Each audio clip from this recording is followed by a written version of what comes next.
Now, Reese can explain to the people exactly what's going on behind the scenes, but basically, I'm not good with words, which makes hosting a podcast/talk show that much more fun. But, ladies and gentlemen, boys and girls, folks around the world, welcome back.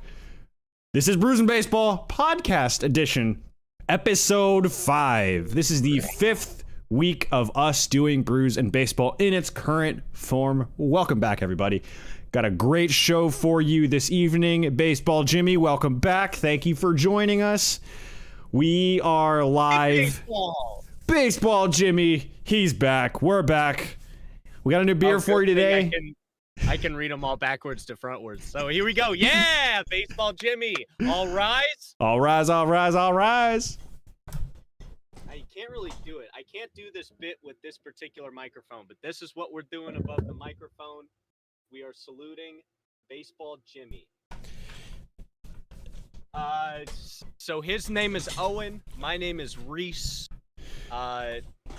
Mostly known as the Rice Man, just because I keep giving him wedding gifts each time we play MLB The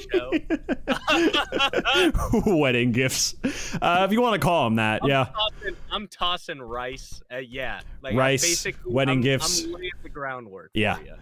To just break my heart at the altar. You're one of those guys that would object at my wedding, and that's fine. I've come to terms with that. Yeah. But so he's Reese, right. I'm Owen. That's actually a good segue. That's how we start every show. He's Reese, I'm Owen. We got another great show lined up for you. You can call me Jimmy or James. All right, we will make sure we call you Jimmy or James here on Brews and Baseball, episode 5. From now on, I'm just going to call him Jimmy or James. Jimmy or James. Both of them. At the same time. At the same time. That's what I'm going to do. At the same damn time. For those who are not aware, our Wednesday stream is entirely podcast edition. So if you are unable to join us on Wednesdays, 7 o'clock Pacific time, you can catch the full show on Spotify, soon to be distributed to all major platforms. Reese, before we quickly dive into today's beer, today's show is going to be entirely dedicated to the rule changes in Major League Baseball. So we've been in this period of spring training with the real games for almost a week this coming Friday. And the introduction of 3 key rules in baseball has led to a lot of chatter, a lot of controversy, etc. We'll get into all of that today. But I do want to start with something that actually a story that broke this morning out of Cubs camp in Arizona. So USA Today had an interview with Dansby Swanson, or quotes from Dansby Swanson about his move to Chicago from Atlanta. And that's why I'm wearing one of my RotoWear Atlanta shirts. This one, surprise, surprise, Ronald Acuna Jr., one of the players that I think Dansby probably didn't enjoy as much in some capacities, not because he's a bad guy, but just because he plays the game with a certain level of flair that is, shall we say, frowned upon by certain segments of Braves country. That's a whole nother episode entirely. But basically the quote from Dansby Swanson in a nutshell was that sports in Atlanta are, in his words, kind of a deal, whereas in Chicago, they're a huge deal. And this was coming from someone who has an entire clothing and apparel line called All Things Loyal, abbreviated ATL, because he's from Atlanta, specifically Marietta, which is close to where I'm from. And Dansby Swanson is in no uncertain terms, a Braves guy through and through, born and raised, until the package the Braves offered him was not nearly what he thought he was worth. And the Braves didn't want to budge off of that because they assessed his valuation probably, I would say, more correctly than what his market turned out to be. Of course, the shortstop market this offseason was very significantly inflated. And of course, Swanson signed a 7-year, $177 million deal with the Chicago Cubs. And that whole thing got Braves Twitter in just all up in arms this morning. I woke up, first thing I did was I checked Twitter for any news on the baseball front, and lo and behold, there's good old Dansby Swanson creating bulletin board material for the Braves in 2023. I don't know if that's the smartest idea to fire up an entire fan base that's already a little bit frustrated with how the end of 2022 went, at least, most sections of Braves country. Of course, being the defending world champs, you're a little more lenient the next season, but still, you do want to do better than the Braves did last year. And this was one of those things where I read that and I was like, wow, this is going to age really poorly when the Cubs come to Atlanta. If the Cubs come to Atlanta, because their first meeting in Atlanta is, I think, September. I have a calendar at my desk at work. I just forgot what it was.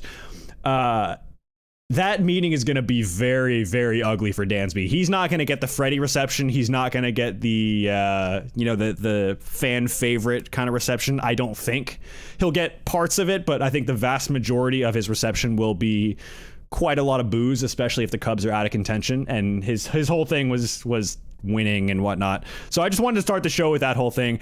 Jimmy, they're paying him $177 million per year for the next 7 years. Or not per year, total. 177 over 7. Still, that's 25 plus per year, which is a lot of money.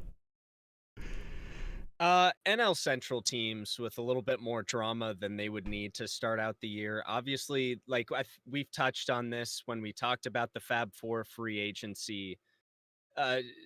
Dansby's situation needs to go right in order for the Cubs to have a successful season. I don't think this... Sure, is this light drama? Yeah, for sure light drama compared to some of the other things that we have experienced in the past few years. But it doesn't help. And I don't know what his intention was through doing this. We'll just have to see. And also, a slight segue, speaking of Central teams, we've already talked about how Brian Reynolds and the G-Man have already having trouble with the Pirates. The Pirates and the Orioles have a spring training game. And the umpires are like, yeah, we're good. We'll just take off. Now, given going into this story, the game was over. The game was over in the top of the ninth. I believe it was the Pirates that won 7-4. And so when they closed out the O's in the top of the ninth, that's it. But since it's spring training, get the young guys some more reps in there. Play the last half of the inning. And I love that. I really appreciate that as a baseball fan. That means that their minds are on the game and that's in the right place.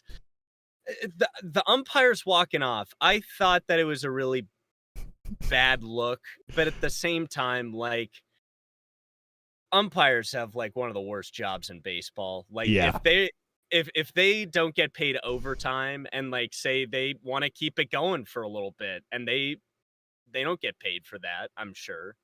Or the overtime would only take effect if the actual game were still in place. Yep. Which is really too bad because, you know, baseball players are trying to have baseball times and it's really more for the love of the game rather than anything else. And the umpires just kind of, you know, walked off. And another half inning. Exactly. Yeah. It not a great look from the umpires, but honestly, it's, you can kind of understand their perspective, especially on, I don't know what the I'm pretty sure they're unionized, but you know, they've got to be. You would imagine they are. If Hernandez still has a job, they got it. Yeah, they got it. So it's not so much job security as it is just generally, you know, just wanting to work as much as they can without overworking themselves and being underpaid. I don't know if that came out right, but the gist of it is, you know, them walking off, not a good look, but you can kind of understand it. Like, if you've fulfilled your responsibilities at work, you don't want to be there longer than you have to be. Even if you really, really love the game. I mean, it is a job at the end of the day. This is their job, and jobs are a means to make money so that you don't have to work. You know, it's just one of those things. But that's a good say. It was like 10-year-olds playing stickball. That is true. Back on the Central, it's the weakest division in baseball, so anything's possible. Yeah, I would say they're the weakest division in baseball. I think the AL Central has a bit of a shout to that, but the Twins and the White Sox did, I think, get pretty significantly better in the offseason, especially the Twins, with Correa. Okay, I was gonna say the Twins maybe. I'm not so sure about the White Sox. I mean, I think changing the manager in Chicago was more important than anything, just because I don't think the La Russa was the right guy for that group of guys, the right manager for a group of really young, talented players who play the game in a more kind of modern way, in the sense that it's okay to show emotion. It's okay to want to stomp on your opponent's throats. And I think that's something that gets, I mean, we'll talk about unwritten rules, I'm sure, several times throughout the season. It always comes up that it just happens that way. The Twins actually got weaker this year without Arias and Urshela. Yeah, you can make that point. Yeah, but I think they weren't offensive pieces away so much as pitching. I think their rotation was a little weaker than you would have liked from a Twins perspective. So going to get Pablo Lopez as a guy who's going to give you, 160 to 180 innings of some quality stuff, mid threes, high threes ERA. I think that's a pretty, I mean, yes, trading away a batting champ is kind of tough, and I kind of questioned it at first, but then you realize it's less about that and more about the pitching side of the ball, the defensive side of the ball. So also Urshela is a pretty quality defensive player, and I think they are going to miss him at third, and they have Carlos Correa back at short. I mean, that's kind of that's a big deal, honestly. Yeah. Reese, I think we need to get into tonight's beer before we spend too much time and let this thing get up to room temperature, which we don't want to have happen. So, as I put in this stream, yeah, not to be outdone, from last week's Tower 1 IPA, double IPA, we have Trustworthy's Tower 2 IPA, double IPA, DDH double IPA. 8.3% ABV, Mosaic and Azaka, like with Tower 1, just without comment from last week. So Tower 2, the sequel to Tower 1, 8.3% ABV. We've got what I can only describe as another banger. It's another can without a blurb on it, so this may require a little bit of digging. I don't think any of the towers have blurbs on them, but I will check to make sure. Yeah, I'm gonna, because I remember looking last week and at least I didn't find it. Let's because this is the page. Oh nope, that's not that page. Yeah, watch Joey Gallo hit like 300 with 45 home runs next year. I mean, without the shift, I think guys like Corey Seager, Matt Olson, Joey Gallo, obviously, guys like that who are notoriously pull happy are going to have really, I mean, Matt Olson already looks really, really good. I mean, yes, it's been, 5 days of spring training, 5 games worth of spring training, 5 days worth of games. You know what I mean? But I think it's Matt Olson, Joey Gallo, kind of lefty pull hitters who really got beat by the shift, just destroyed their averages last year in a lot of ways. But going the other way is not going to be a big deal. So maybe it evens out that much. Nice little promotion. Yes, we do this every episode, every week. We've started this new iteration of Brews and Baseball where we're spotlighting local breweries. So obviously we live in California, in Los Angeles, so we're fairly local to Trustworthy, and we've had a lot of their beers. Their beers are really good. And for those of drinking age and or able to drink in your jurisdiction, if in the proper jurisdiction, you know what I mean. Drink responsibly, drink within legality, all that fun stuff. But we have Tower 2, and we're going to sample it tonight. I think we just crack this thing open and forget about the blurb until later. I think we just got to hop right in here, because I remember last week I couldn't find that's a splash. And we've already spilled beer all over, not all over, but just little bits all over my desk. Hazards of the job, baby. Yep. Hazards of the job. Look, if there weren't little beer droplets all over my setup, then this wouldn't really be Brews and Baseball. Honestly, your keyboard is well loved. Yeah, it is well loved. It's well loved. Say in the secondhand retail business, as is the mouse pad, which is actually machine washable. Shout out to TechSource, the place to go for some good mouse pads. I think the quality. I think the quality of the stream and the audio is like some of the best I've ever seen. Very underrated. I appreciate that, Jimmy. I've gotten that compliment before, and it does not go unnoticed. If our moderator pops in, he's probably buried under schoolwork like you, but he's if he pops in, you'll have to give him a shout out, because he's maybe one of the first people who ever dropped into one of my old streams, because I used to stream, traditional video games back, about a year and a half ago. Kind of tapered off a little bit since then, but I used to stream a lot, and he popped into one of my streams once and gave me a good little bit of encouragement, and I really appreciate that. So I do appreciate that positive sentiment. And for all of you who are listening, either on delayed, watching the VOD, listening on Spotify, please check out the streams. They're a lot of fun. I enjoy the challenge of trying to get better and better. I think we've gotten to a really good place with these. So appreciate the love and support on all of them, and let's get streaming. We keep doing this. We look good. We look good. We feel good. And let's drink some beer. Let's drink some beer. My head's not all the way down, but honestly, I'm pretty much ready to go. Yeah, I think we might as well dive in. So it's time for our first in sipping. Here we go.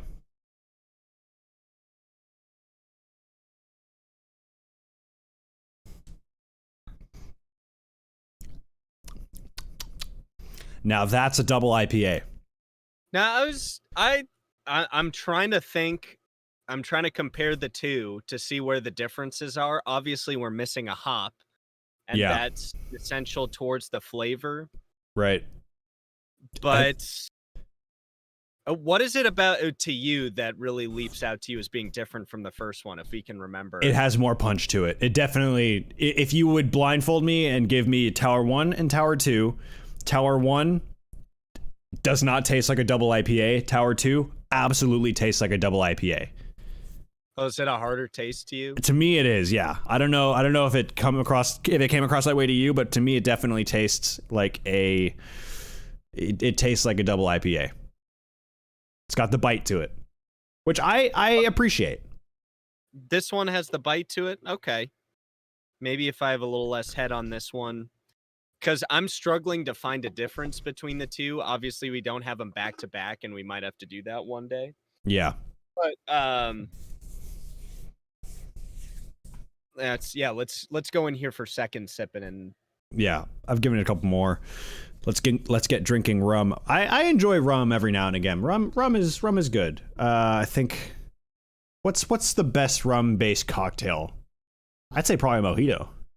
Rum chata. Rum chata. Yeah, okay, I can't disagree with that. I like a good a mojito. You got some good homemade horchata, and then you put some rum in there. You got yourself some good homemade rum chata right there. I was a big Cuba Libre man when I was younger. Not so much these days. I'm more of a whiskey, more of an old fashioned guy, more of a gin and tonic guy.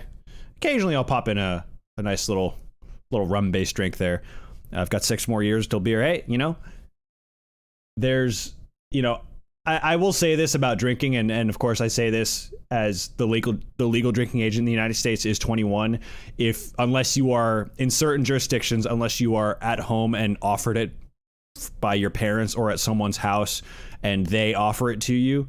But what I will say is that I grew up in a household and a broader family that introduced alcohol to the kids responsibly at a younger age. And it's not to say like, hey, let's get drunk at you're 14, let's get drunk with your parents. It's more so just like, you may try this if you wish, but we're not forcing this on you. Shirley, roll the legal disclaimer. Shirley, roll the legal disclaimer now, please. But the legal drinking age in the United States is 21. So I will say that. Yeah, Mai Tai's not bad. Yeah, Mai Tais are really nice. It is a nice rum drink. It's a good tropical drink. Good one to have on the beach. Thanks for joining us, Franklin, my guy, my homie. Frankus Aurelius. And I go way back. Next thing that we've got to do is we got to make sure we implement our purely scientific ratings. What does it get me out of? Yeah. I normally take the reins on this. How about you step up to the plate? Yeah, I have one that's probably going to make you laugh or roll your eyes. I can't decide which, but I'm just going to go for it, and you're going to accept it either way. I'm going to go with... oh, dude! I'm going to make this out of 177. 177? For no specific reason. Dansby! Okay. What? No, because Dansby decided to ruffle some feathers in Braves country, so we're gonna. Yeah, I'd say as long as you can go without drinking alcohol, I think that's the key. That's the key to life, right there. Yeah. Unless if you're of legal drinking age and are in Burbank, California, and you can go to Trustworthy Brewing. Only if you're of legal drinking age. If you're over the hill like we are. Yeah, way over the hill. Don't get do not get the long. I mean, even if you're of legal drinking age, don't get the Long Island variety of iced tea, because it is a nightmare when you have basically 4 different kinds of liquor at once in massive quantities. All right. So out of 177, what are we working with here? So 177 million dollars. Wow. Just like not even acknowledging the can. Just I'm just petty. No, I'm just petty. Yeah. Hey, there's some petty cash. You're taking out your little petty cash purse right there. You're gonna take some out. No, I'm just kidding. We need to stay consistent with what's on the can. No, it's fine. $177 million. No. Look, we got to stay consistent with what's on the can. We have to stay back true. Out now, Hill. We've come this far, Hill. Hill? Who's that? I'm just Ween. Mr. Hill? Mr. Hill is my father. Dude, I'm not even sure if Mr. Hyatt's my father. It's probably my grandfather. That's probably where it ended. Oh my goodness. Probably where it ended. Oh man, banger of a show tonight, folks. No, I want to stay consistent with what's on the can. I'm just petty, so I threw that in there. But and I thought of it spur of the moment. I'm gonna go with. I think we have to go out of. We haven't had a really big number in a while. If you see on the can here, if you see on the can here, there's a little. There's a peak.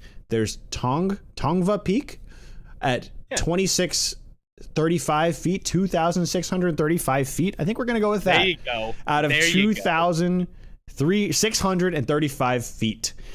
That's the barometer for this beer. It is on the can. I'm not just petty. I'm just a little petty. I taught you well.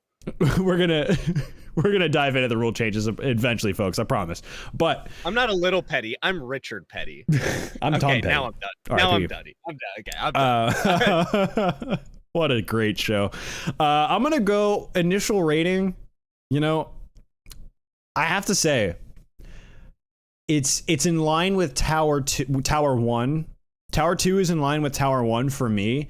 I would slightly dock it just because it is a little punchy, and it's ironic because I did dock Tower 1 for not having that kind of punch, but I think I want to give it the respect of a double IPA, knowing full well that if not consumed in moderation, this thing is going to put me sideways. It's gonna put you to sleep. It's going to put me to sleep. So I love a good IPA. I love a good double IPA. This to me is just, it's a mean left hook. We'll put it that way. And sometimes you don't always want a mean left hook. I will give it out of the gates an even 2,000 out of 2,635. I think that's a fair rating. I think it's about in line with Tower 1, if not a little bit lower. And again, I think it might be because it has a higher ABV and a higher amount of punch, but I think that would actually have the inverse effect, Reese, for you. So what's your rating? I'm going to give it 2s across the board, so 2,222. And the reason is, I don't know what I said the last time for my rating for Tower 1. I will say that this it just tastes too much the same to me as Tower 1. I think I would have to have them back to back. They're both amazing double IPAs. Right. I will keep drinking these, you betcha. In fact, I probably even would prefer this. The only reason I did go above 2,000 was because I knew this had a slightly higher ABV, and that's what's going for it right now. Yep. So I'm going to give it 2s across the board. And it's kind of one of those. Yeah, for sure. Yep. And okay, we have a rating. I just have to compare the two. I think they're great double IPAs, but I'm trying to really find the difference between them. Yeah, I mean, in our grand scheme of things, as far as the rankings of these beers, I don't think we've had a bad beer. I mean, I think everything across the board has been really, really solid. I think at Trustworthy, they do a really good job of making sure that they take the proper kind of care in brewing their beers. I think the only criticism I've had, and it's less a criticism and more a ticky tack criticism in your words. It's just the nitpick. Yeah, it's a bit of mistaken identity. You know, I think there's certain moments where they don't necessarily know what this beer is. It's blending types of beers, which is not inherently a bad thing, right? It's just not as cut and dry as you would expect. Like the Brass Jar Hoppy Amber, which I think for me is my favorite beer from this brewery. I don't know if you say the same. That and the Helles Lager. Those are two where it's like, okay, these are, you know, pretty firmly, like one's a lager, one's an amber. But I think Brass Jar had a lot of qualities of a lager or of other beers that aren't necessarily amber ales. And I think that's not a bad thing. It's just they like to go across types of beers, but they do it well is the thing. That's the thing that I think should not get lost in this discussion. What they do well. They do really, really well. Yeah. They're both double IPAs. They'll take me to the same place, and I'm very enjoyable by it. I'm just mostly distracted by Francis Aurelius giving us the best Boston improv prompts possible. Like, he's giving us the tools. Now we just have to make some comedy. That one is a little inside joke from Mr. Boba Poppy over there. He's working so hard. You and I have a series of inside jokes that are going to come up on the show, and only those of you who know us are going to know exactly what we're talking about. And even so, like, sometimes Mark is like, "What are you guys talking about?" Ted too. People have seen Ted. Not at the levels that we have, with the sort of recollection that you and I have of certain bits, and Robin Williams too, which is just like, it's like 95% of our friendship is just bits from that and woven into the fabric of our current existence. But the show is not about that, Reese. This show. Well, let's dive into some rules here. Yeah, this show is about baseball and beer, brews and baseball, as 'tis. So I'll tell you what, I've got the graphic up here so I can explain off of the top what the three main rule changes are going to be this year. Yep. And for those of you who are on the Instagram thing and did the poll, thank you for answering. The answer that won, obviously, was the D answer, born in 1848, and I'm appalled by change, which makes sense because that's how I am, but we'll get into that in a minute. First one is a pitch clock. So in between pitches during the inning, when the bases are empty, not only does the pitcher have to be ready to go and pitch the ball in under 15 seconds, but the batter also has to be in the box, ready to go. 15 seconds in between pitches when the bases are empty, 20 seconds when there are runners on. So that is the first rule, the new pitch clock coming into effect this spring training. We've watched a couple of games. It is very interesting. We will get into it. Second big old rule is the shift limits. So two players can only be on their respective side of the infield. For instance, the left side of the infield, third base and shortstop, can only be on the left side of second base. Second base and first base have to be on the right side of the second base line, dividing the infield in half. If you cross that line, I don't know, you got to do a press campaign that is culturally insensitive. I think that's the rule. I got to check with Manfred about it. Because if you're not ready on the pitch clock, it's just a strike, you know, but there's no play for a shift limit. So I think it has to be some sort of PR campaign that won't work very well. And the last one is bigger bases. So for the longest time, I wouldn't say for all time, because I don't think it was really standardized maybe until the 70s, 80s, could be wrong. The standard base path up until this season was 15 inches squared. And now the bases will be 18 inches squared. So the idea behind this is that there will be less collisions on plays at first or on the bag if the runner is standing up. Gives the opportunity for more stolen bases, more surface area to grab the bag on a close play, as it were, among many other things. The distance between the bases and home are reduced by 3 inches, and the distance between bases reduced by 4.5 inches. It's a Now, lot of that might change. not sound like a lot, but we'll get into it. Excuse me. That's how good these beers are. Yep. So I think the first one that we've got to touch on is the pitch timer. yeah, and before we really dive in, I want to make this point pretty clear because I remember in one of Manfred's first few years as commissioner. So Rob Manfred, for those who don't follow baseball, he's a commissioner of baseball. He's been there for the last baseball daddy. Yeah, about 8 years or so, 8 or 9 years. I can't remember exactly. But Rob Manfred has had an agenda as commissioner to speed up the pace of play. We are trying to grow the game of baseball, which I personally love, right? I know you're on board with growing the game just in general, get more people, more eyeballs on it, more attention to the sport because it's one we love. And since he has become commissioner, Manfred has instituted several little pace of play changes here and there that nowadays we don't give as much credit. But when Manfred took over, at the time, batters at the plate could step out of the box as much as they wanted to. Nomar Garciaparra in the early 2000s was a great example of this. He would fiddle with both of his batting gloves, all the bands on his wrist. He'd readjust all of them in between every single pitch. Under Manfred's commissionership, his leadership of baseball, Nomar wouldn't be able to do that because you can't step outside the batter's box. You have to have 1 foot in the box at all times. That's a rule that I think gets swept under the rug a lot, or not swept under the rug, but not talked about as lot as far as speeding up the pace of play.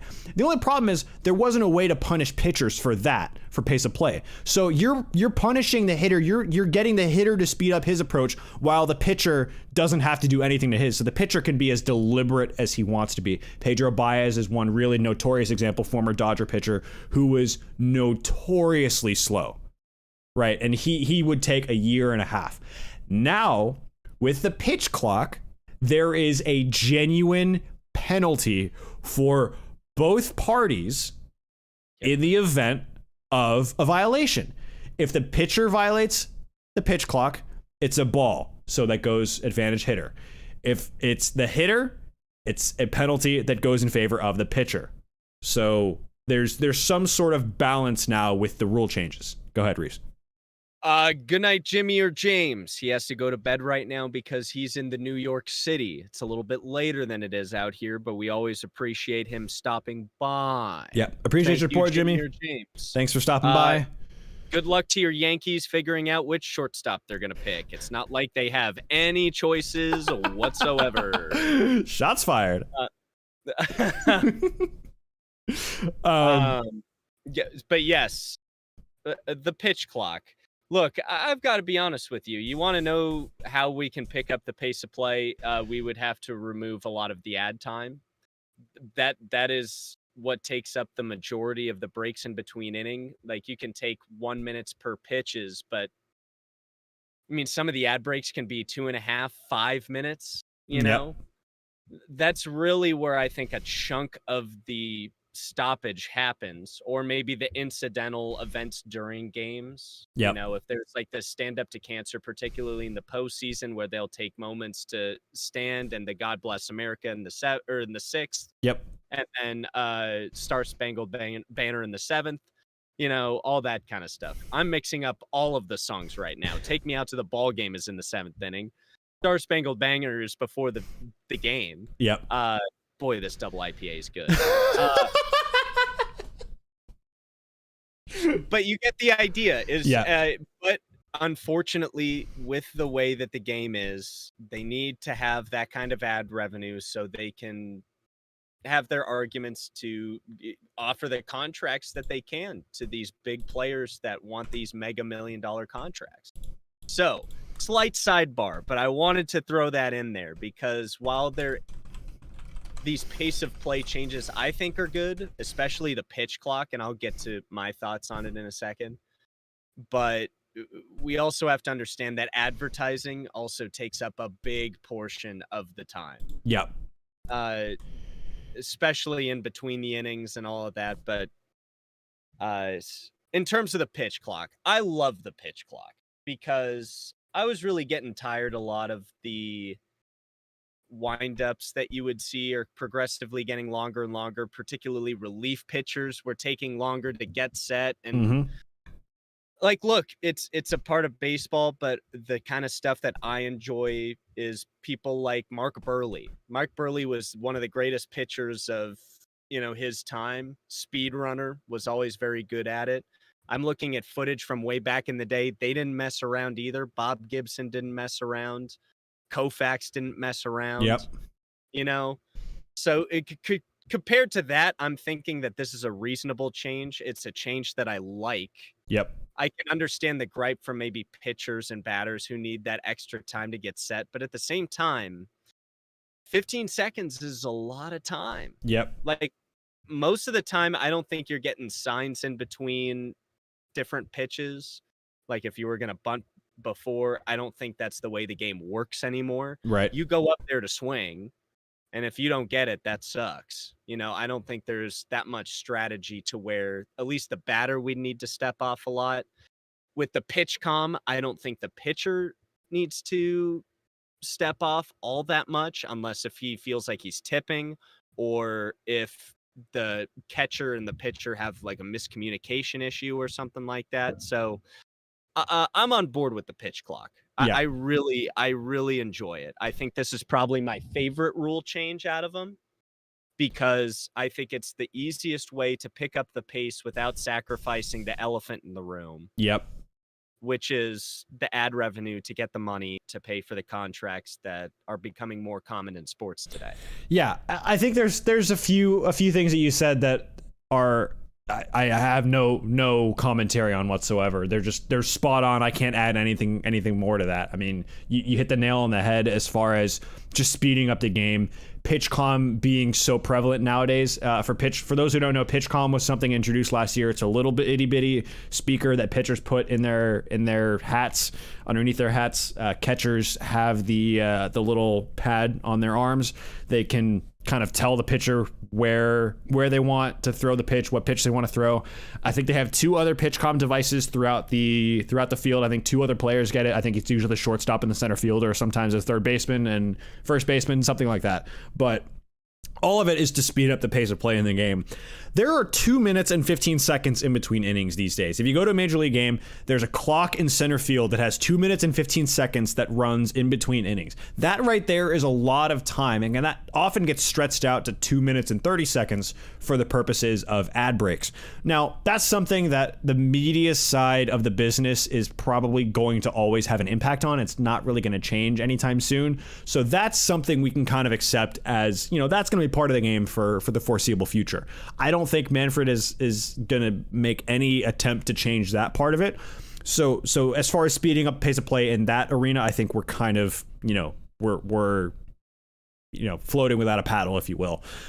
As far as the pitch clock, I'm with you there. I'm a huge fan of it, not just because the pitch clock is something that can be enforced for both hitters and pitchers, but it's something that it gets you it's like in the NBA with a shot clock. If you see a clock ticking down and you have to shoot by that time, it makes the game a lot faster. And it's the effect. I mean, I saw just a 90-second clip of I can't remember who was it. It was Robbie Ray, actually.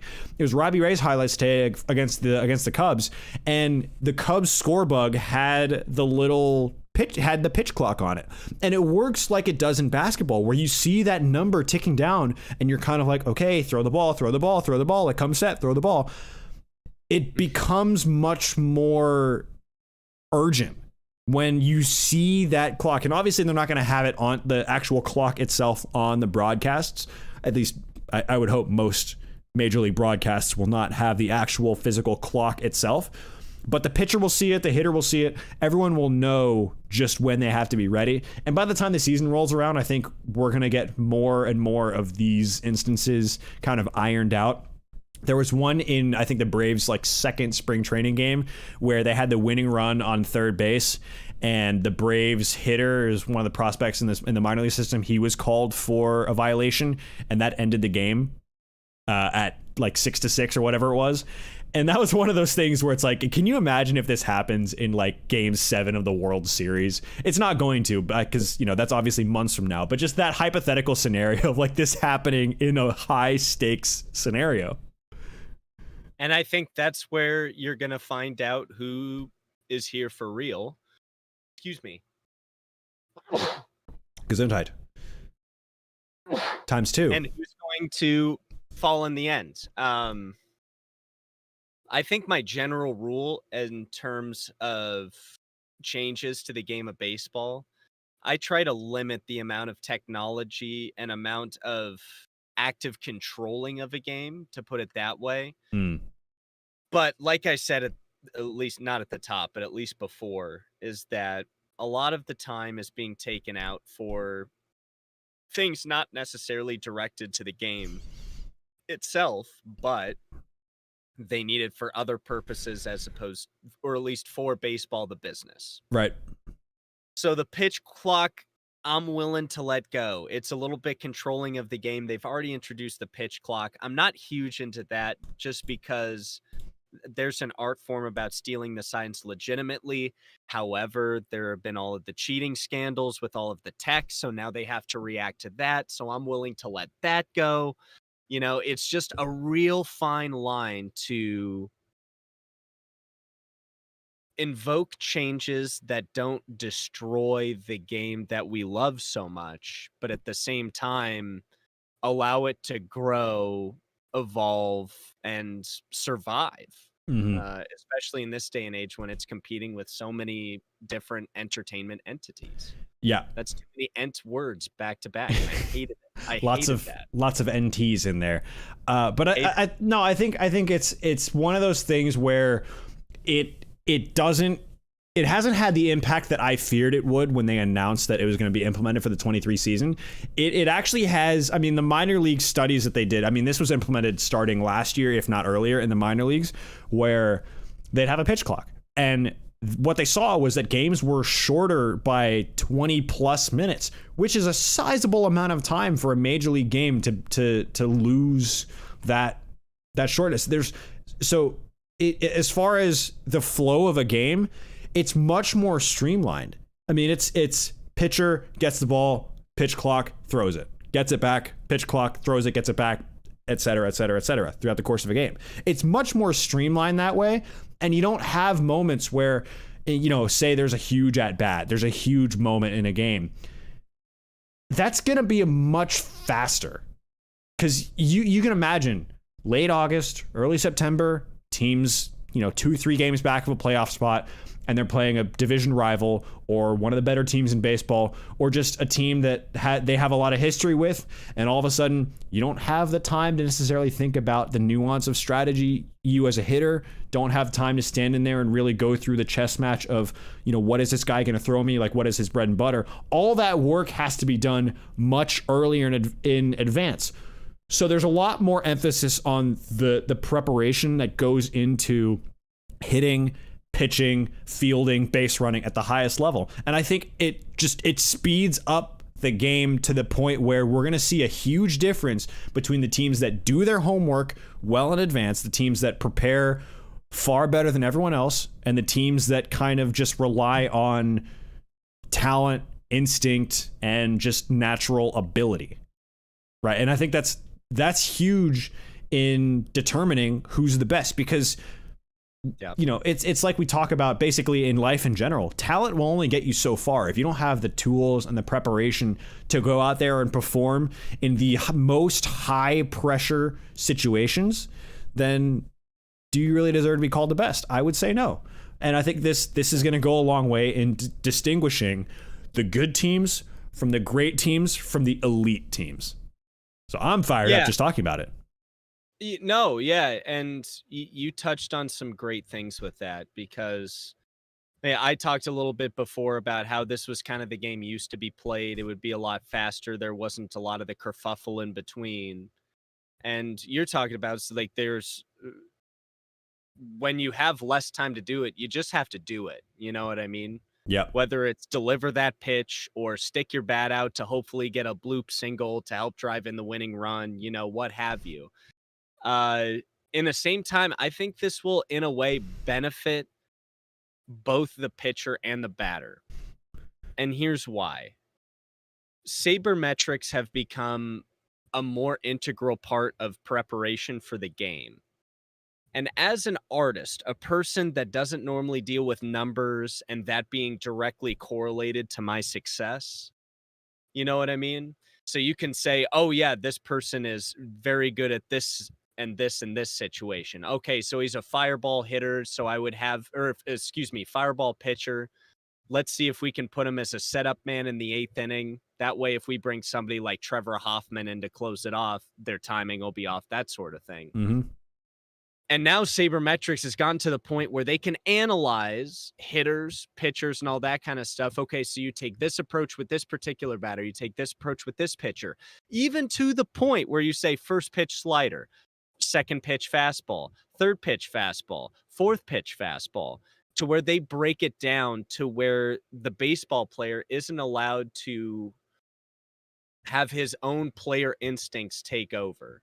And you touched on this brief. I think that's the most important part of this, I think, is determining the new player of this age is, can they operate at a high level while incorporating all of the sabermetrics, all of those sort of left brain approach to it, while also maintaining your right brain approach of a ball player. It's like, you know what? He looks kind of scared right now. I'm going to beat him with a fastball high and in. You know what I mean? Mm-hmm. Exactly. So, yeah, look, does it suck that they're kind of squeezing the control of the game a little bit? Yes. Do I think this will help with pace of play? Yes. Do I think that it might even help the individual at bats per pitches situation? I think it will. Yeah. Because it allows the ball players to operate more on natural instincts rather than be dictated by sabermetrics. Right. And I think there's one other thing with the pitch clock that I think is really important to mention. It's that now pitchers you're allowed what are called disengagements. So in the past, pickoff attempts or batter stepping out of the box, you are allowed 2 per at bat, unless as a pitcher, the third one results in an out. So if you're a pitcher and you want to throw it, say you have a Trey Turner or Ronald Acuna Jr., a bona fide speedster on first base. If you as a pitcher are concerned about that guy stealing second, of course, especially with the bigger bags these days, making stolen bases more important, and we'll probably see more running. We haven't seen a lot of it in spring training. It hasn't really dominated the conversation, at least from what I've seen. But I know that we're going to see a lot more stolen bases or stolen base attempts. If you're a pitcher and you're nervous about that guy on first base, you're allowed 2. Only if the third one is successful are you allowed to pick off or throw to first base or throw to, back to second base a third time. And so that brings 2 things in the equation. It brings more balks into the occasion. So balks being runners awarded a free base, and it brings back picks back into the equation. So Sean Murphy, the Braves' new catcher, was talking about this, him having a really good arm as being someone who is going to see a lot more of that in his arsenal. And the Braves are probably going to use a lot more of that to their advantage when applicable. And so it's that kind of thing that's like, it's going to speed up the game and prevent the number of times that you, as a baseball fan, when you go to a game and you see a guy on first and the pitcher's working out of the stretch, you see the pitcher throw over once, twice, 3, 4, 5, 6, 7. Like, you've seen pitchers throw over 10 times before just to let the runner know, like, hey, we're keeping an eye on you. But now you can only do it twice. So that strategy changes immensely, because you're not going to have a guy back pick to first, 5 different times in an AB. It's just not plausible. It'll happen occasionally, but not 5 times per plate appearance. I would say this rule is a little too ticky-tack for me, because, look, I understand with the bases they're trying to employ a little bit more stolen bases. I think our game is too far gone at this point to where we're not going to see a lot. We're not going to see an upscale of Ricky Hendersons, Lou Brocks, Ichiros. I just don't think that's what the league is funneling people to do. Sure, you got fast people like Birdie and Haggerty and all of that kind of stuff, but I haven't seen him steal many bases. Yeah. And could that be something they're not really doing in spring training because they're trying to focus on, at least at this point in spring training? I mean, it's been 5 days of games. That's not enough of a sample size for us to really dive into at this point. But yeah. But think about it. Like, the only reason that you would throw more than twice, I think, is because you have somebody like Ricky Henderson on first. You have somebody that he's itching to go. I can't think of many players, if any, today that have that same sort of reaction from pitchers. I mean, that's true, but when the extra like inch and a half that players are going to have is going to be huge. I mean, it doesn't seem like a huge improvement, but it adds up over time, especially when you have some of the most athletic players that we've seen in this game in kind of the primes of their careers. I mean, Trey Turner's still, he's what? I think he's just turned 30 or is going to turn 30 this year. So I get the pushback on it, but I think it by and large it puts base stealing in a much more prominent place than it has been in years past. Whether or not that's actually the case, I mean, this is all speculation on our ends. We don't know for sure if this is actually going to pan out in the regular season. This very well could not be a factor at all because of the sabermetric approach and the analytics of baseball. The emphasis on 3 true outcomes is going to be so much greater now that pitchers and hitters specifically, they're going up not looking to, get guys on, get guys over, get guys in, the kind of traditional small ball approach. They're thinking walk, strikeout, or home run. That's it. Because their home runs are the most valuable. So, it's one of those things where we won't know until the season starts, but so far with what we've seen, I think the trend of moving baseball to a much more kind of streamlined pace, as of now, I think looks good. Yeah, and I think the pitch clock in particular, I can make my arguments about the pickoff moves. And, in retrospect, I guess to increase stealing, it would make sense that they would cap it at 3. But at the same, I think it would just be tough to enforce that kind of rule at the same time. But I enjoy the pitch count one, so it's okay. Yeah. The one I don't like as much, we can get into it now. I was checking the time that we have because we should probably get into our second pour-in and second sip. Yep. About 58 minutes ago we started. Yeah. The other thing, I think you were kind of alluding to the shift, the banning of the shift, potentially. Question mark. He is. Yeah. So. Hate it. Stupid rule. Stupid. So. Because in addition to what Major League Baseball claimed as its reasons for the rule too, and I can read that once you're done. But. No, I guess I was just gonna say with banning the shift, it seems like a very imperfect thing, and to enforce it as strictly as something that I'm still wrapping up mine, but go ahead and get your second pour in. I guess. Sorry, I thought you were in. Okay. Oh no, go. I guess what I'm saying is it's much more difficult to enforce than a clock winding down or an umpire seeing a batter not be ready in the box or a pitcher not not coming set and delivering the ball within the parameters of the pitch clock. I think it's much more imperfect to enforce. I think that's usually my only thing with introducing new laws, is that how easy is it to enforce? And the shift seems like they've been able to enforce it fairly well so far, and obviously the limited sample size that we've had, but it feels like the rule that's going to have the most kind of contention, because it's, is it something that you're going to be able to challenge? Like if a guy's really fully on the dirt and he's not like a little bit on the grass, because, these things are matters of inches sometimes, and that can make all the difference. Look, this rule is BS to me, mainly because it only caters to the pull hitters that can't adjust their swing game to me. That's what I think this rule is. It doesn't have any bearing towards speeding the game up. Because if anything, this will make it longer because these pull hitters will have more of an opportunity to get BS singles through the hole in at second and first or third and short, what have you, whatever shift that they use for it. This is what really makes me mad is the second excuse that they give for this rule is that not only are the restrictions intended to increase the batting average on balls in play, but also allow infielders to better showcase their athleticism with great defensive plays. I don't agree with that rationale.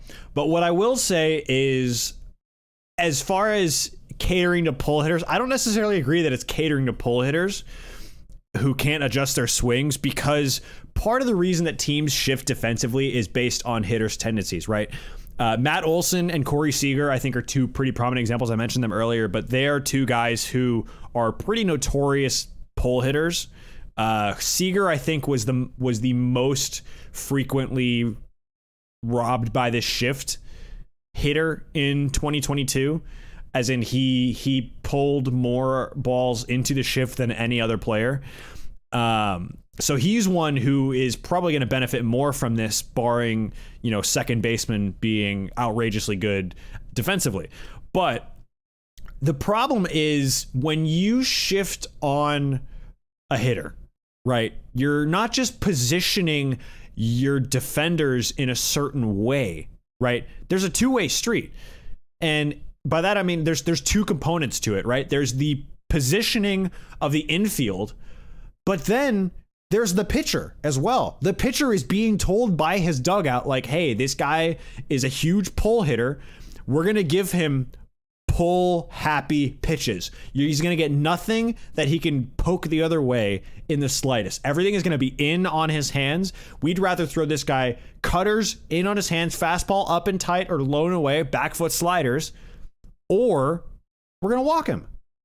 So that becomes the argument against it. It becomes a case of not allowing some pull hitters to be able to pull the ball and be comfortable hitting the ball to the pull side. That ain't enough for me. If you can't hit it to all sides of the field, you shouldn't be in the league. No, why do you but think if Chris you Davis isn't involved in the league no more? No, but why do you think everybody knew? Everybody knew he could pull hit. That's all he could have. Why do you think he went 0 for 69? Because everybody on their defensive shift was catering towards the right side. Why do you think Ted Williams lost the 1940 World Series when he was a part of the Red Sox? Because he was a pull hitter. And then they tried this shift for the first time and he couldn't get a hit by him. He didn't say, oh, let me knock it to the left field wall. I'm good enough a hitter. I'm probably the greatest pure hitter of all time. I can just knock it the other way. No, he didn't do that. Why? Because ego, baby. And this is a freaking ego rule. And I will not stand for it anymore. If you can't hit the ball either way, you shouldn't be at the level you're at. I'm sorry. Not a judgment to any player specifically, but that's kind of what baseball is about. I mean, you gotta hit the ball where they ain't.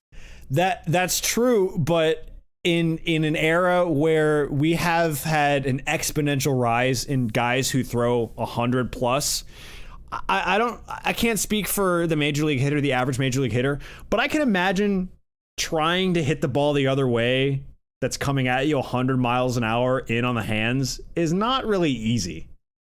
Welcome to the big leagues. Why do you think you get paid so much money to do it? No, but even the best of the best struggle. I mean, I think you throw Mike Trout 5 pitches up and in on the hands. He's not putting any of them on the right side. I don't think he gets a single one of them. He gets his hands inside anything that's coming towards his hands. I mean, you have to know it's coming, number one, and then number two, be able to time it up and put a swing on it that doesn't just pop it in the air. So I think it's more nuanced than just hit it where they're not. I mean, pitchers are more sophisticated in their approach these days with how they're able to manipulate the baseball so that they prevent the ball from being hit to that vacant side. Now, I get that there's an argument for you're the best hitters on the planet, you're the best at what you do, you're being paid all this money, why can't you just hit it the other way?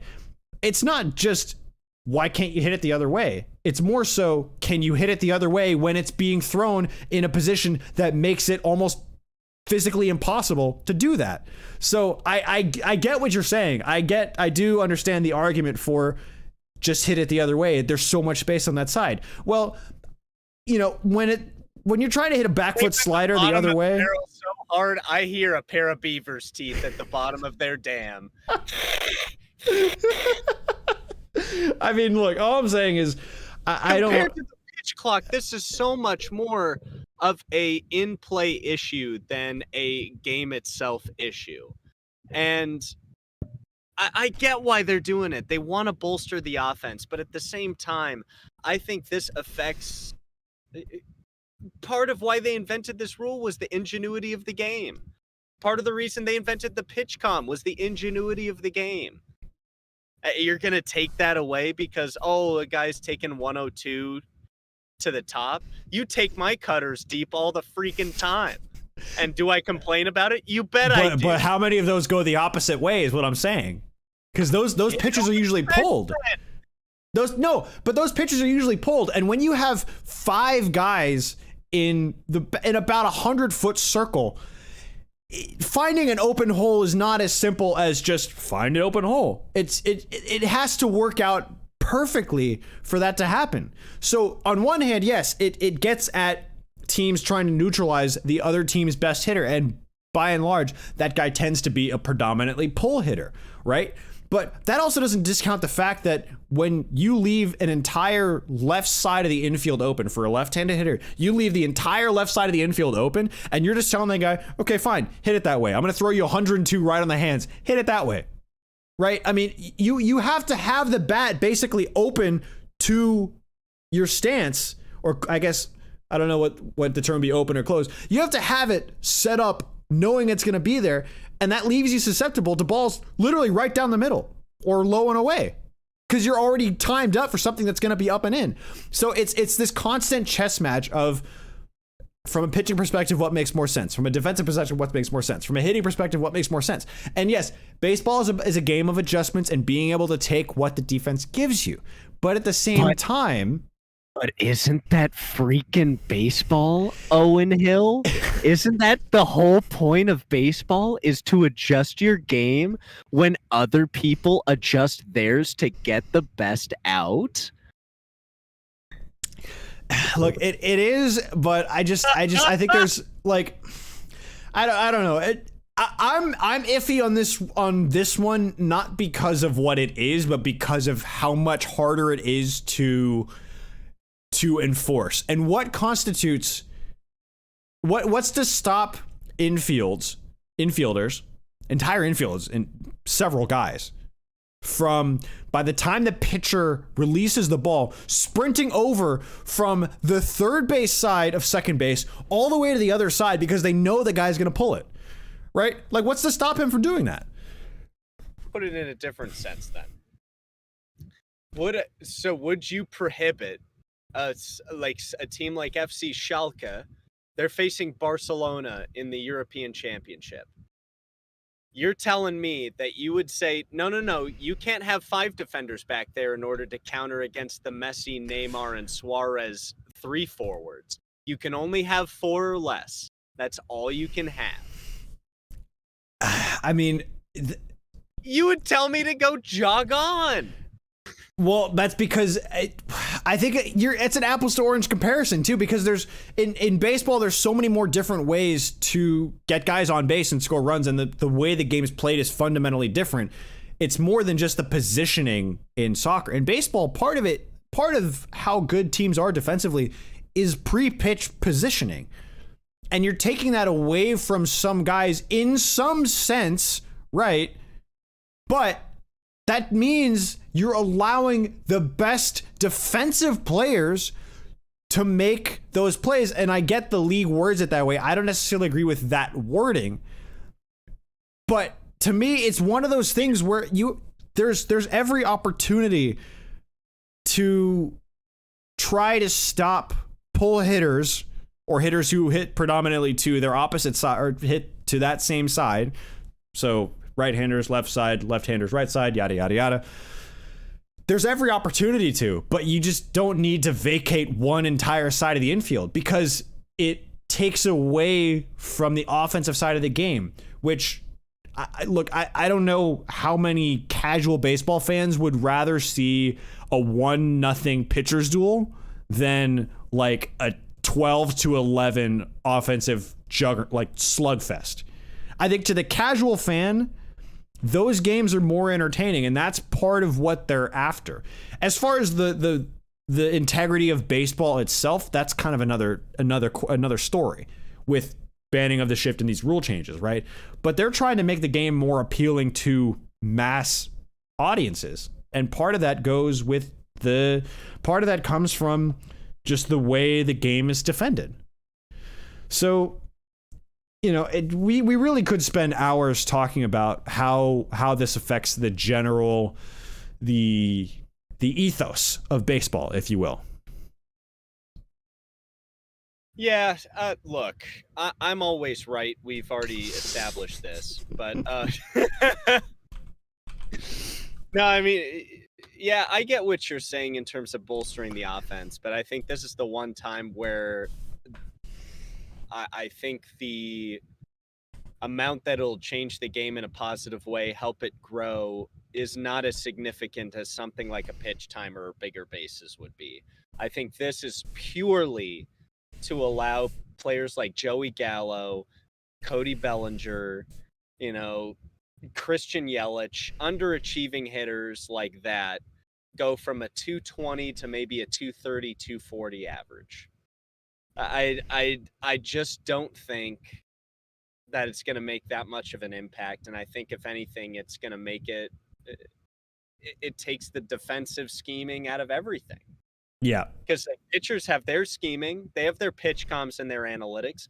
But you're going to take that away from the defense? If Joey Gallo can only hit it one way, if Cody Bellinger can only hit it one way, the batters have got to adjust. Even if you have it high and tight up here, take the pitch or hit it out of the park or hit it where they ain't. Well, no, that's what happens too. So at what point, why are you doing that if you're going to throw a guy? So say to that point, right? 100 miles an hour on the hands, right? High and tight. If you're a hitter, you're thinking two things with that pitch: take it or hit it out of the park, right? Obviously, easier said than done. But if you're doing that, if you're going to result, if the end result is going to be a home run or a strikeout, then why are you allowing guys in the infield to move all over the place and allow this guy to just drop a bunt down? Like that, it gets it. The players don't bunt. It's so easy to. They haven't figured it out. The only person I can think of within the past 10, 12 years is Robinson Cano at Fenway. And he was quick enough at that time. And he wasn't lazy enough at that time. This was before he joined the Mariners and was like, I got $220 million for 20 years. That's fine. He got a double out of it. And then you could do that in on the hands. You can. You have to work on it. But you can do it. I'm not saying it's easy, but to take away this defensive restriction for just to allow the hitters to get, I just don't think that's worth it. Because it takes away the entire defensive strategy at that point. If they're just going to be there the whole time, then why do we have infield coaches at that point? No, that's a fair point. Like I get, like, trust me, I get the point you're trying to make. I think my only thing is that it doesn't inherently change the way the game is played and or coached at the major league level. It just adds a little bit of difficulty to the defensive side of the game, which for us, for the hardcore fan, it might be a little bit tough, because it's like, oh, why are you why are you limiting a team defensively? Why are you limiting a team's ability to defend against a really, really good hitter? That's just going to give every kind of top tier hitter who happens to be predominantly pull side happy a little bit more reign to kind of do what they do, right? But if you take away that restriction, then if you're taking away the ability for guys to shift over based on hitters' tendencies, then you're promoting more offense in the game. And from a neutral perspective, that's what the sport kind of needs. Yeah, I still think that it doesn't bolster offense enough, I don't think, with taking away the defensive strategy from the field. Because also, like, look, I don't know anything about baseball. I mean, most of, like, the logistics that I come from it is like when we play softball. Okay, so I hit a bomb to left field because I'm a right-handed pull hitter. Now they're going to shift. The outfielders are going to go further back. Infielders are going to go further back. They're going to shift to the left side because they know I'm that hitter. It is my job at that point, if you paid me, which you should, to not only pitch and hit for this team. My job is to hit it to the right side, up the middle, down the right field line, wherever it takes. Now, I know that softballs travel a lot softer than baseballs do, but the underlying principle remains the same. It not only if they didn't allow this to happen, not only would the defensive strategy stay in place, but also it would force these hitters that can only hit it one way to figure out another way to do it. You have to adjust. Like we said earlier in the program, that is the game of baseball, learning how to adjust because players are going to be adjusting with sabermetrics, all of this kind of stuff. And now essentially what this rule is doing is saying, oh, defense in the infield can't adjust. You have to stay on this and this side because Joey Gallo hits 220 and we can't have that anymore. Yeah, I mean, look, I don't inherently disagree with what you're saying. I think the fact that there are so many adjustments that you can make from a hitting perspective is part of what makes this game so unique. At the same time, the purpose of these rules is to speed up and popularize the game. And so inherently, that is part of the equation. That is what is going to sell this game more to a public audience that's wider than what we have now than promoting more offense. And more offense in today's day and age is going to come from pull hitters who consistently hit the ball into the shift, not having that kind of physical and mental block anymore. Now, I don't disagree with what you're saying. I think I would add, I think it's much harder to, and I've heard this line a lot from a lot of the Braves broadcasts. Jeff Francoeur and formerly Chip Carey, now Brandon Gaudin, I think his name is. Those two guys, a lot of what they talked about throughout the course of a season was, why don't you just shorten up and try to hit the ball the other way? Well, it's a little more difficult than that because sometimes you need the right pitch to be able to do that. But what they're getting at is basically, here's the problem. Here's the potential adjustment we recommend. Why can't you just make that adjustment? It's a little more complex than that, but at the same time, baseball is a game of adjustments. And so I get it. I understand the point you're trying to make. I guess the issue I have with the shift ban is less so a game specific effect perspective, like how it's going to affect the game. It's more so just how are they going to enforce it beyond, like, are they going to draw a line behind second base, kind of demarcating the right side and the left side of the infield? Like, how are they going to, like, because they're going to have guys that are standing basically right behind second base, but just leaning a little bit to the proper side of it, depending on their position. So the shift effectively is not really going to go anywhere. It's just going to take a different form. And we're not going to have the same traditional shift, but I wouldn't be surprised if you saw on opening day for a left-handed pull hitter, you saw two guys literally right next to each other on the dirt behind second base. And then when the pitcher's thrown, they scoot over to the left. I wouldn't be surprised. But all I'm saying is maybe that's the adjustment that gets made. maybe there's another adjustment that gets made in response to a rule change. We'll see what happens. I think that this will be the rule. I think that needs to be tried and tested, and I would need some accurate data to be reported about it, not kind of surface stuff like average and all of that hits. I'd need something with a plus in it. I need something with an RC in it to compare it to the rest of the league. Statistics wise. Yeah. You basically need an index more so than you need a raw metric. This is something that I do at my day job, so I have a lot of firsthand work with stuff like this, and I can tell you for a fact it's much more, indices are much more indicative of the bigger picture than just raw percentages. So whenever they show you those spray charts of like, this guy hits it to the right side, 47% of the time, like that's in some ways representative, but you have to look at it against the major league average, and you have to index it against the major league average. So, I'm from a data perspective, I'm curious to see how it plays out with a lot of these hitters' tendencies and the pitcher tendencies too, because how many guys without the shift ban are going to be able to feel like they can throw the ball anywhere in the strike zone? Not anywhere, but wherever they want to in the strike zone, and not just focus on what's going to cause the hitter to hit it into the shift. Yeah, well, we'll just have to wait and see for this one. Right. I'm very curious to see how it'll play out. Gesundheit. And we'll go from there. But I want to make sure we get into this last one before we have to sign off here. Yep.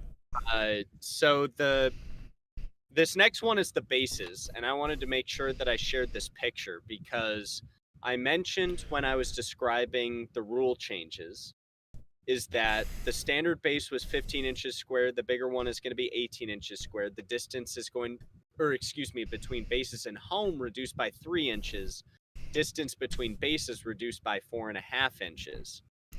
Now, those sound like a bunch of numbers, and I said them really fast for a reason, because when you look at this picture right here, so you can see it's not particularly clear, but the one on the right, I'm trying to think in terms of the stream it's here. The one on the right is the one on the right is the old one. Is the old one, and this is the new one. That is a significant difference. I think. Yeah, no, it definitely is. And also, just in terms of history, we talk about Ken Burns did I wish I remember who it was that he was interviewing at that time, a baseball writer, obviously, from back in those days. But he basically said when they picked 90 feet, when they were making the rules, that was just an arbitrary number.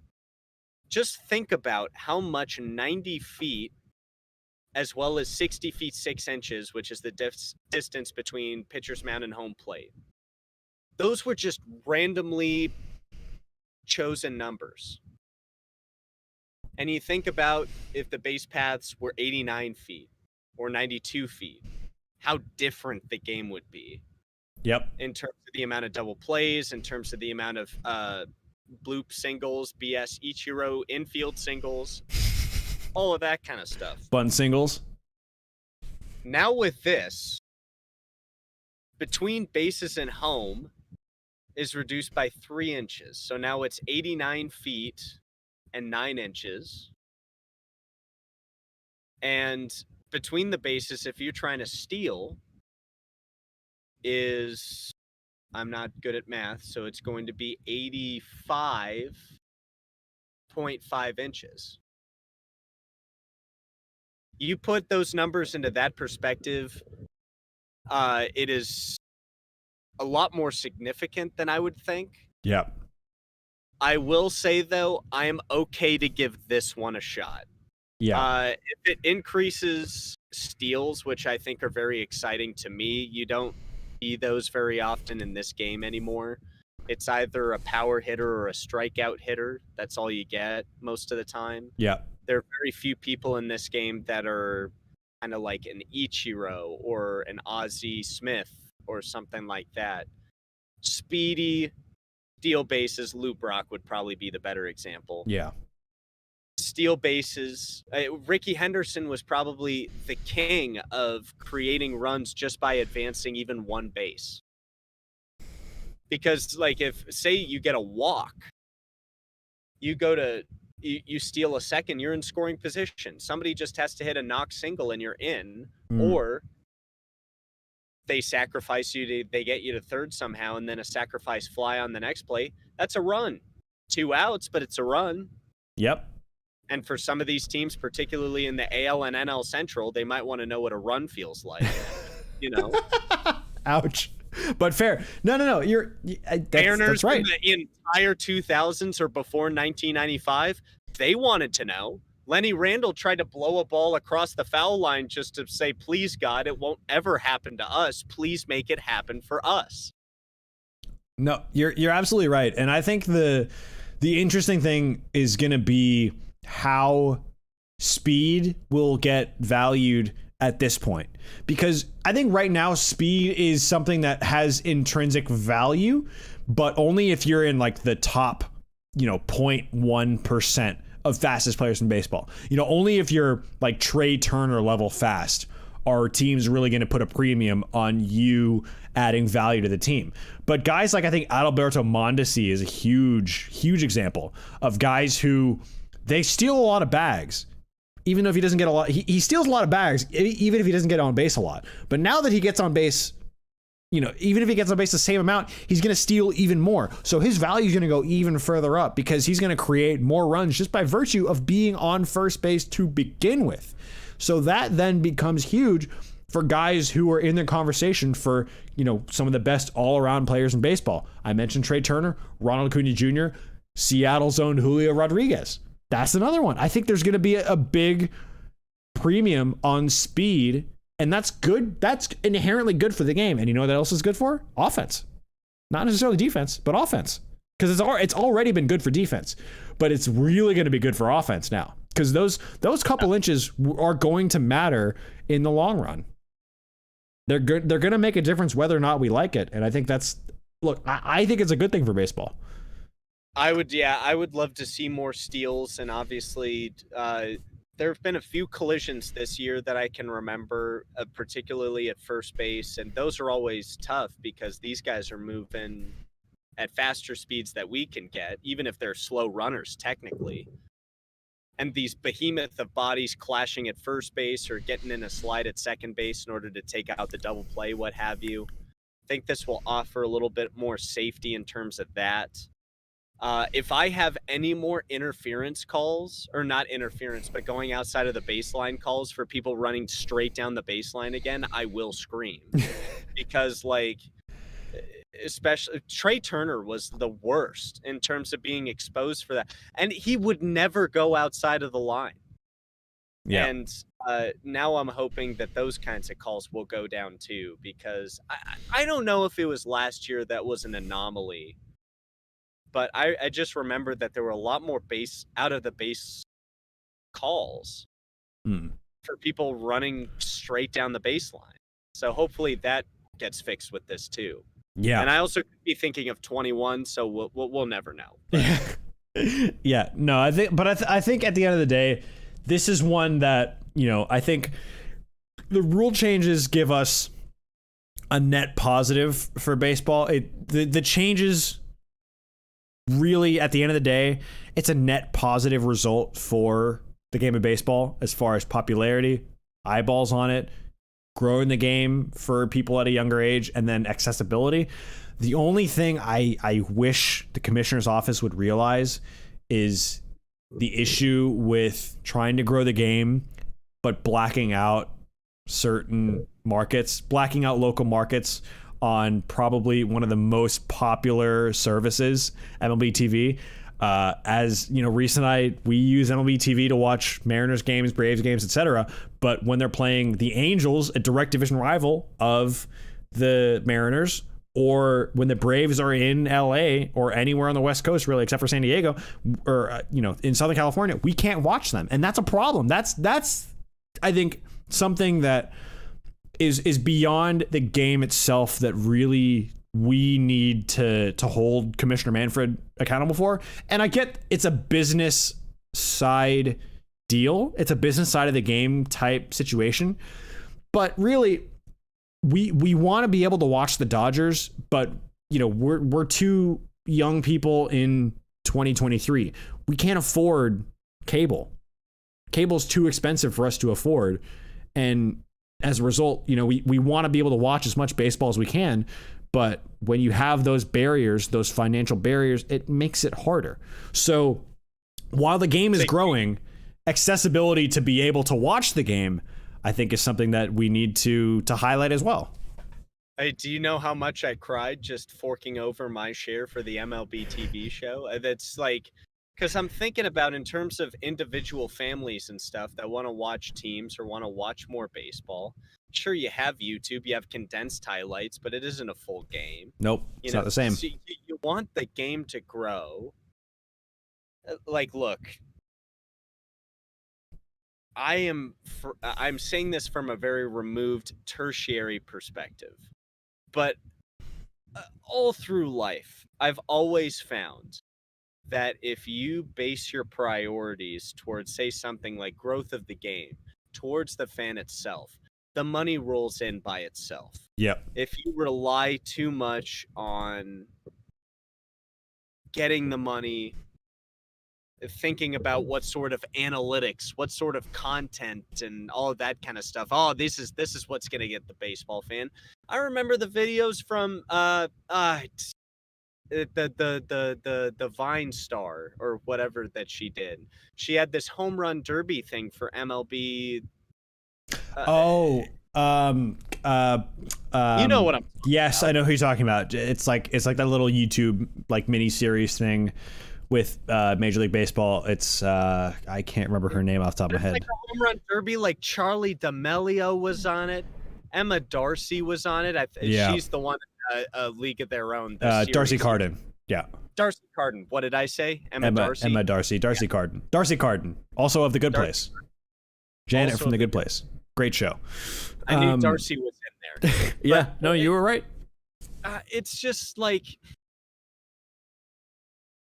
it. I know from our perspective, it seems so simple, but we're not in it, But at the same time, I'm thinking even if they put it just a morsel. No, and it's like because they're doing too much pretending. I think. Oh, this is for the fans. This is for the growth of the game. Don't worry. No. Okay, you're trying to boost your profits in order to keep up with the contracts. I don't judge you. I don't say that's bad. You're a business. You got to do what you got to do. But if you truly want to grow the game, focus on the fans every once in a while. Yep. Remove the blackouts. Yep, exactly. And I don't know if it's because the millennials and Gen Zers who can't afford cable or don't want to pay the exorbitant cable prices. If damn thing. No, I don't think it's if we're representing too small of a population to really consider. But I think what you're getting at is pretty fair, because at the end of the day, and this is a good segue into kind of the closing statements of tonight's show. I know we have to wrap things up very, very slowly because we at Brews and Baseball have a little more of a time limit than my old podcast, Hot Takes Only. I think it just goes to show you, Reese, we make this content not because we think it's what is kind of popular. It's because it's content that you and I love, and we're baseball fans, right? And we know that baseball fans love this kind of thing. And so we're going to deliver more and more of it to the people out there who are listening to this podcast, watching this YouTube clip, this VOD, the stream live. Thank you for joining us, those of you who are with the live stream. We do appreciate every little bit of support. And we're making this content because it's stuff that we objectively just love to do. We love to do this kind of thing. We have a lot of really cool stuff planned in the not too distant future. Reese and I have been talking about some other forms of content that aren't specifically Tuesday and Wednesday, 7 p.m. Pacific time, youtube.com/@Brews and Baseball related, but it's in the same ballpark. But you said that so fast and organized. Oh my God. It's because I say it all the time. I was joking with Mark about this yesterday. I was like, yeah, dude, 7 p.m. Pacific time, youtube.com/@Brews and Baseball. Like, why aren't you on board? Oh. Yeah, look. From a fan's perspective, these rule changes that are happening right now, I think they're good starts. I would have my objections with the second one with the shifts. I think that's a little too encroaching, on the game itself in terms of how it operates with strategy and so forth. But truly, I think the thesis statement is if you want to grow the game, you have to make it as available as you possibly can. And are you going to have to sink some money into that? Yeah, I'm sorry, you're going to have to. Because look, advent of the radio, a lot of the MLB owners didn't want people to have access to MLB radio broadcasts because they thought it would drive away fans back in those days. Oh, if it's going to rain, I'll just stay at home, listen to the radio. Larry McPhail, the Cincinnati ball club, I think, or maybe Philly, I can't remember, but then he went to the Dodgers. First guy to regularly have broadcasts, and his fan increased. And then when he moved to Brooklyn, it was the same thing. And of course, he had Red Barber, who's probably one of the best sportscasters for baseball that ever was, because he invented some of the terms in baseball that we still use today, can of corn, all that kind of stuff. And the same thing happened with television. People were so reticent to air live games on television because they thought it would drive away fans. It's like, no, you idiots. You realize that not everybody lives in the city limits of the team that you live in. Take the Seattle Mariners, for instance. Take the Atlanta Braves, for instance. Seattle Mariners, we just have all the Northwest. I would say up until Northern California, because that's more Giants territory than anything, into Montana, up to Alaska, even parts of Canada that won't be a Blue Jays fan. Now talk about Atlanta. Way back in the day, that was the only team in the South. No, this is something that we'll explore more when we talk about the Braves on specific episodes, Reese. But I'm telling you for a fact, the reason the Braves moved from Atlanta, Georgia to Cobb County, right, closer to where I'm from, is because more season ticket holders live closer to Cobb County than they do downtown Atlanta. That is 100% of the reason why they moved. And it's worked out marvelously for them because average attendance has skyrocketed. Of course, the World Series win was really, really big for that. But I'm telling you, it's not that easy for every team to attract fans to the games, right? So when you can't attract fans to the games because of proximity, what's the next best thing? It's the TV broadcast. And if you're like, there's a part of Iowa where 6 different major league teams are blacked out on MLB.TV. 6 different teams are blacked out in that one specific part of Iowa. That to me is the biggest problem. And if you're not recognizing that, Major League Baseball, then you have a bigger problem than a pitch clock and a shift ban and bigger bases, right? You have bigger problems than that. Well, I think that's the thesis of it. I think the rules that they've implemented, yes, will grow the game in and of itself, but they have to understand there are multiple points in baseball history that we can look at. If you make the content available for everybody, I guarantee you that their profit margins will increase. Right now, I think this is a general trend with the game of baseball. And I'm somewhat afraid to say this because I think this will go a little bit against the grain.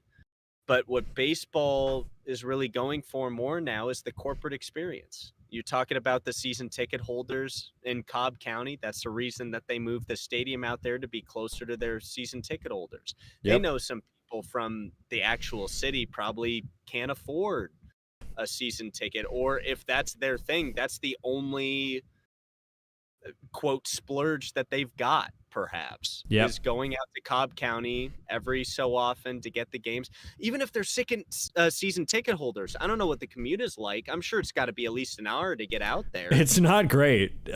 Like getting there from, so I'm from a suburb in Atlanta called Dunwoody. Dunwoody is not exactly right next to Truist Park. I mean, it's still a good ways, but you have to fight traffic getting there on one of the most congested intersections of 2 freeways in the entire Atlanta metro area. You're going right in between I-75 and I-285, where they meet is where Truist Park is. That's not a convenient part of the city to get to. So if you're coming from downtown Atlanta or Midtown or even Buckhead, you're facing 30 to 45 minutes just to get to the proximity of the stadium. Then if you're driving, you got to park. If you're taking an Uber, you got to get to the drop off. Then you got to walk to get to the stadium. You have to plan it out in advance. So getting to the game is not as easy, and obviously it's easier for some folks who live closer to Truist. And this is just one example, of course. This is just Braves country example. I can't remember who tweeted this. I should have bookmarked this, but there was this great tweet that I saw with a graphic. I think it was Fuzzy, who's a big baseball YouTuber. It was him or someone else, but it was a graphic. It might have been Foolish Baseball, actually. It was a graphic of how many teams have, like, the population of people within a certain radius of the stadium, right? And Atlanta was one of the lowest, but they somehow have one of the highest attendances in all of baseball. And part of that is just because Atlanta is such a big car-centric city, like LA. Like, you have to have a car to get anywhere, really. So, you know, we could talk about this for hours, but it's just make the game more accessible from a media perspective first before really hyper-focusing on the rule changes. That said, I like most of the rule changes and the rationale behind most of the rule changes. I think we're heading in the right direction, but the key component has to be accessibility. Accessibility for fans to be able to watch the game without having to go through the expense and the time to get to the game itself. Yep. I have my opinions about the defensive shift rule. Definitely the pitch clock and the bases rule I'm cool with. But I think that was really the thesis we need to make at the end was really you want to make the game grow, you got to make it accessible to the fans. And I think the way that you can do that is lift the blackouts on a lot of the places, especially if you're a fan like me and a local fan who is a rival. They come in, I can't watch the games because or at least one of the broadcasts is technically in my local area and it's not on live TV. At least the TV subscription that I have, I don't get it. Right. Pay extra for Bally. No, thank you. If I pay for MLB, I expect to get all the games. Yep. Feel like that's a reasonable request. Yep, I agree. Almost put a word in between there, so I'm glad I didn't. I know what word you're going to use, but we'll save that for another time, for when we debrief. It's a professional kid show. A professional kid show. Baseball James or Jimmy. No, but I think you hit the nail on the head, Reese. We need to make it more accessible, and maybe that means you and I make our way down to Anaheim with a couple people that we know who either live in Anaheim or go to a lot of Angels games. Potentially, question mark. Brews and Baseball on the road is the official hashtag. Yep. Brews and Baseball on the road is going to be our official hashtag for when we start doing things IRL in real life. You know, all that fun stuff. On the road again. I just can't wait to get on the road again.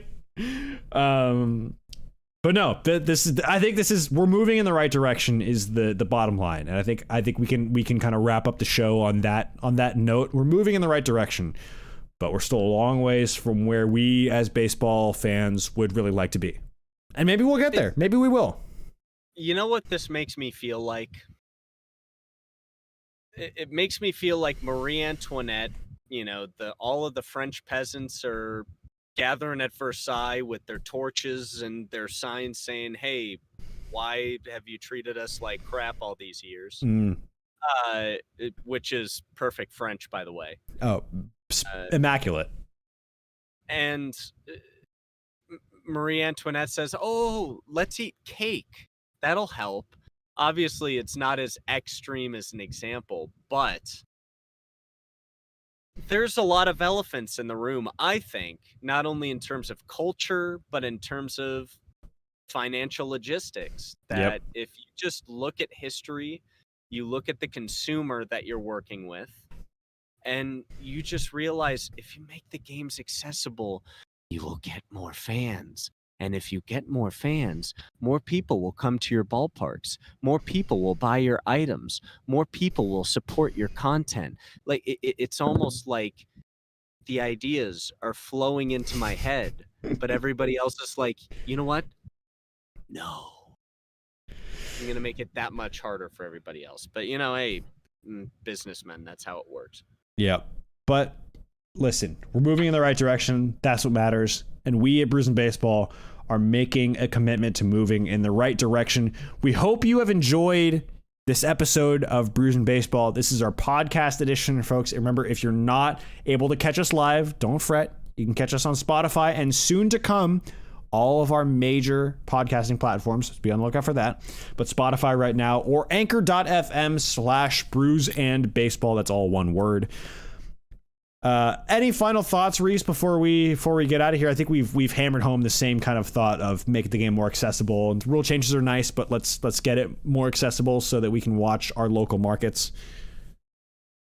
No, I think what I'll do is I'm getting a little bit angry right now, so I'll go outside, scream towards the sky, have what is left of the rain come down on all of us, and then hopefully by next Monday we actually get to play some softball. Yeah, I looked at the forecast, knock on wood, but it looks okay for next Monday so far. So or even Sunday. Yeah, Sunday I think looks okay right now. I think Sunday, the only question from us from a golf perspective is if we're gonna be able to finish 18 holes, which I doubt at this point, given the speed at which we play in Southern California. But you never know. But folks, Brews and Baseball episode 5 of our podcast edition is now in the books. We appreciate all of you for coming out and supporting our show, supporting our endeavors. If you are not following us on social media, TikTok and Instagram at Brews and Baseball Official, right here on YouTube at Brews and Baseball, then what are you doing with your life? Truly, this is the place to go. This is the hub. YouTube Shorts soon to come from your boys. Stay tuned for that. If you like YouTube Shorts, if you like Brews and Baseball content, Reese works very hard at the editing. I work at the editing. No, but we really do work on getting you the best possible product we can from a kind of sneak peek behind the scenes perspective. A lot of really cool stuff lined up in 2022. So make sure you are subscribed if you are not a subscriber already. Folks, this has been episode 5 of Brews and Baseball, the podcast. We will see you on Tuesday of next week. Until then, folks, enjoy the spring training games. Baseball season is right around the corner. Until next time. Wait, say that again. You cut out, and I want to make sure the folks get your sweet, sweet voice. We got. We go.